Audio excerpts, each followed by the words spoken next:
This is Paragon, Los Angeles. At the time, the biggest Project M major in history. There are two players on the screen. The one on the left is Hungrybox. He is one of the best Melee players in the world, and at this time, one of the best Project M players as well. In the last few months, he has gotten first at Forte 2, third at Paragon Orlando, was in winners finals at MVG Sandstorm before the tournament ended for PM, and is generally considered the best Smash player to ever emerge from Florida. He has his head in his hands. To his right, smiling, is a 13-year-old kid. His tag? Mr. Els. This is his second time traveling out of state ever. Let's back up a minute. As we mentioned, Hungrybox is one of the best Melee players in the world. In a game that is very similar to Melee, Project M, he is also, by definition, very, very good. Hungrybox is considered one of the best players in this tournament, and he has a strong likelihood to make top 8 or even win. On the other hand, Mr. Els has only been out of state twice. At his previous tournament, the side event for Project M at EVO 2015, he performed well. He placed third, beating Lucky, who was at the time the best player in Southern California and one of the best PM players in the world. But he still placed third. Even better, Hungrybox beat Lucky in order to get to this match to qualify for top 8 at Paragon 2015. He is a better Melee player than Lucky, he is a better Project M player than Lucky, and he is from the same state as Mr. Els. Surely, this will be another day in the office for Hungrybox on his way to top 8. And yet, look at the screen. Mr. Els is up 1-0. Hungrybox has his head in his hands, and the crowd has no idea what's going on. Mr. Els has just hit Hungrybox with an insane combo.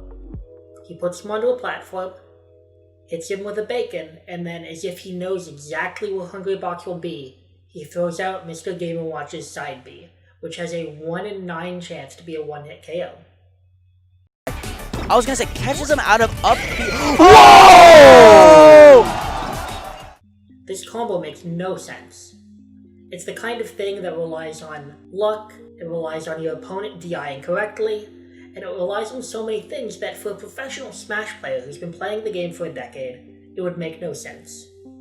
But for a prodigy, a 13-year-old with nothing to lose, for Mr. Els, it makes perfect sense. And Hungrybox doesn't know how to react. This is one of the first times in Project M's history that one of the game's biggest majors would see the best Melee players in the world completely destroyed by a newly forming Project M meta. Mr. Els would win this set. He would 3-0 Hungrybox, forcing him onto a Mario secondary for Game 3 and destroying that as well. And Hungrybox would go on to the losers bracket.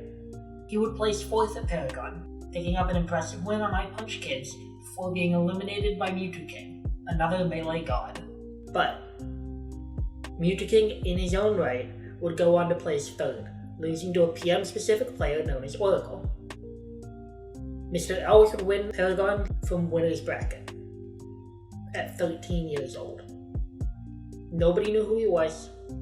Nobody was ready for him to perform well. Nobody was ready for him to be playing Hungrybox in this set. In order to get there, he had to upset Lunchables, one of the best players in the world, and another young prodigy hailing from Texas. And he did so, barely. And then he beat Seagull Joe, who had upset Mewtwo the round before. And then he gets to Hungrybox, a top player, one of the best players in the world, and he demolished him. And then he demolished everyone else. And Mr. Els would win Paragon 2015, and he would make it look easy.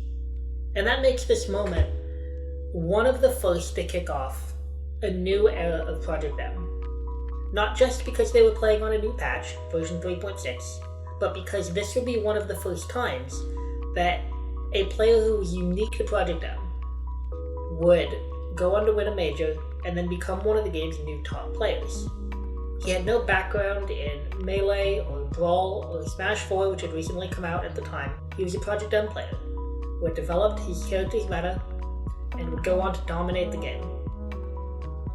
And the Melee players, for all their years of experience and comfort on the stage in top 8, had nothing they could do about it. This was the first step towards Project M becoming its own competitive meta, not one dominated by people who had played similar characters in similar games, but by players who were dedicated to finding out what this new game with new mechanics could offer. For those of you who are not familiar with me, I'm Saber. I'm a top 50 Project M player, and I've run the annual PM rank, which is our top 50 rankings, and I make a variety of content for this game. This video is the first of what will be 60 videos about the competitive history, narratives, and storylines of Project M version 3.6, which was the final version of Project M, played competitively from 2015 through 2019, when Project Plus came out and became the community-accepted version.